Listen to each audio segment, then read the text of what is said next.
Buenos dias, damas y caballeros. Ito gusto ko lang ibahagi sa inyo. Wala naman tayong ah, topic of choice to discuss, pero gusto ko lang ibahagi sa inyo yung location ng lugar namin. Dito talaga kami sa located sa tallest mountain near Metro Manila, dito sa San Mateo, Rizal. Kwan siya,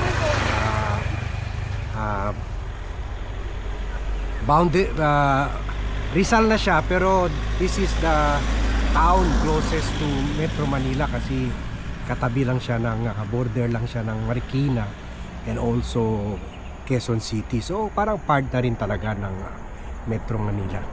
So yan yan, nakikita nyo Makati yan, yung skyline ng Makati.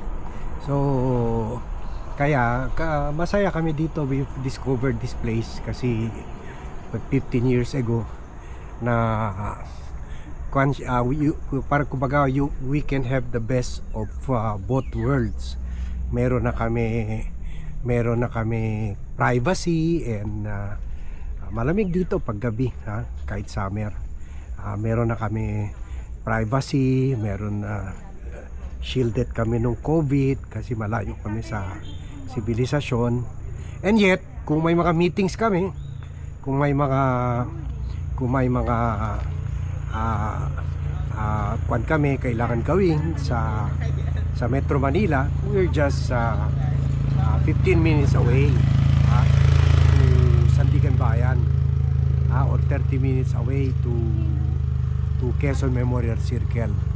So dito actually hindi talaga ito main house namin. Ang main house namin is actually Quezon City sa may Commonwealth, na mga 15 minutes away from here rin. In fact 10 minutes kung walang traffic. Pero yung nga, as I keep telling you, rest house lang ito. Pero during COVID tumakas nga kami dito dahil ako may heart problem ako, and also comorbid, may asthma, may COPD, chronic obstructive pulmonary disease, may tama na yung lungs ko sa kasisigarilyo noon.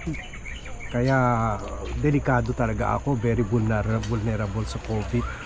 So kung dati every weekend lang kami dito, nung COVID we decided to live here temporarily sana. Kasi kami dito parang parang may sariling mundo kami dito. In fact we're happy, or very sad naman kami, pero isa lang namatay dito sa COVID kasi may mga negosyo sa baba sa Manila, doon siya natamaan. So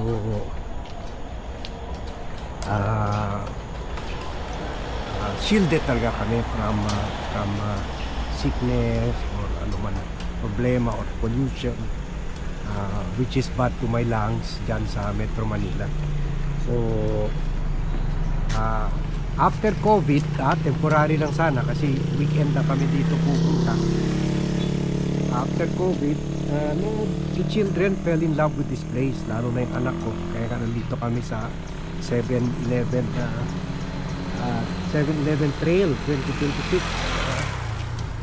Dito kami dahil nga yung anak ko nga na in love na sa biking, and dahil maganda yung trail dito, internationally graded, the only one in the Philippines yun. At syempre ako rin syempre gusto ko yung view dito kumpara sa lugar namin sa Manila o sa Quezon City, na commercial area na talaga. Sa likod kami ng Pure Gold at sa isang gasoline station at malapit sa Jollibee, at katabi namin yung warehouse ng ano pa yun, yung isang delivery service.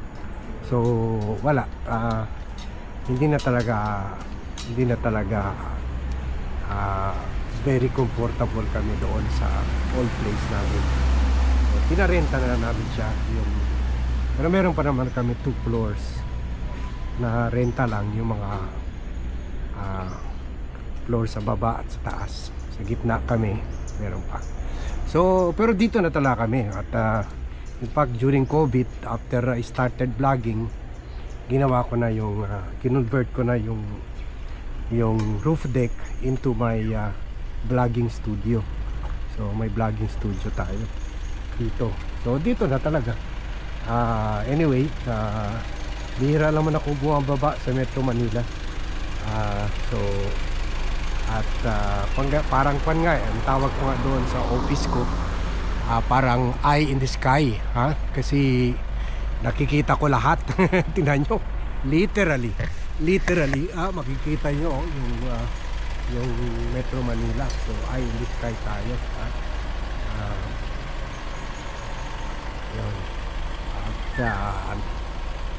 yun. At kaya dito tayo, and we love this place. Yan pala ang clubhouse namin. Clubhouse. One day kukunan din natin yan. Kukunan din natin yan.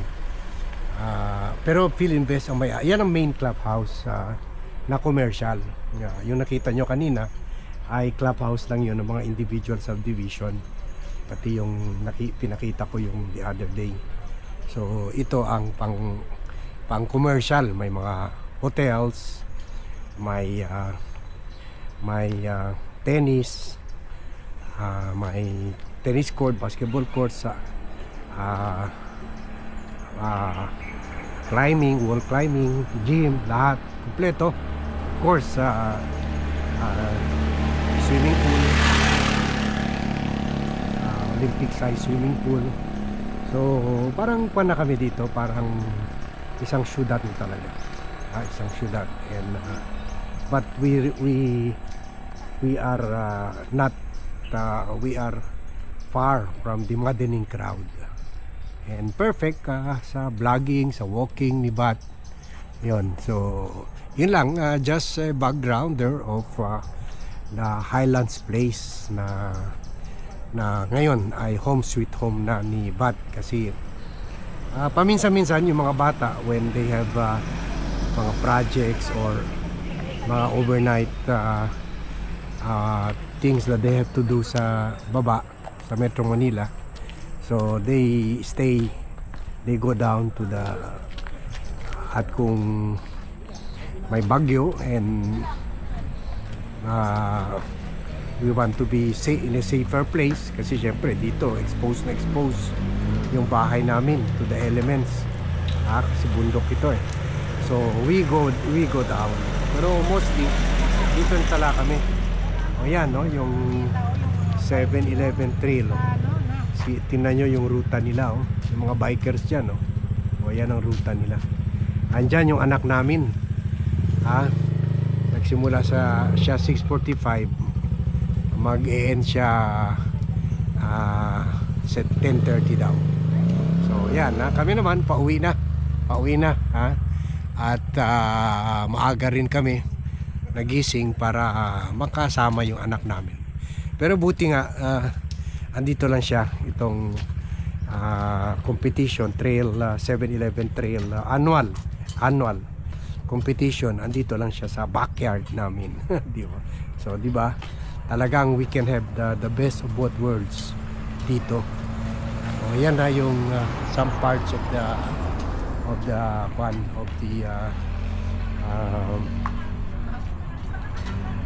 clubhouse. Yan, parang resort, resort talaga, a full scale resort, country club, resort and country club, Timberland Resort and Country Club. Yan. So okay, I'll give you a view of that clubhouse lang. Yan. Pero mas maganda siya sa loob kasi ito yung kwan lang, ito yung hotel side lang ito. Mas maganda yung main. O yun, another view of Metro Manila. Dito lang kami, looking at you, eye in the sky. Ha? Yun. Ha? Kaya yung mga magnanakaw dyan, we have eyes on you from the sky. Ha? Of the in the mountains of Rizal, San Mateo, Rizal. So sige, just sharing a slice of my life. Yan, ito isa sa mga subdivisions na dito.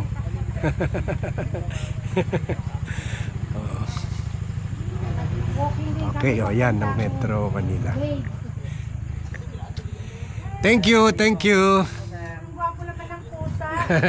Nalagaan nyo? Oo, parang maamo, no? Maamo. Okay. Okay, thank you very much everyone for watching. Good day to all and see you in my next vlog.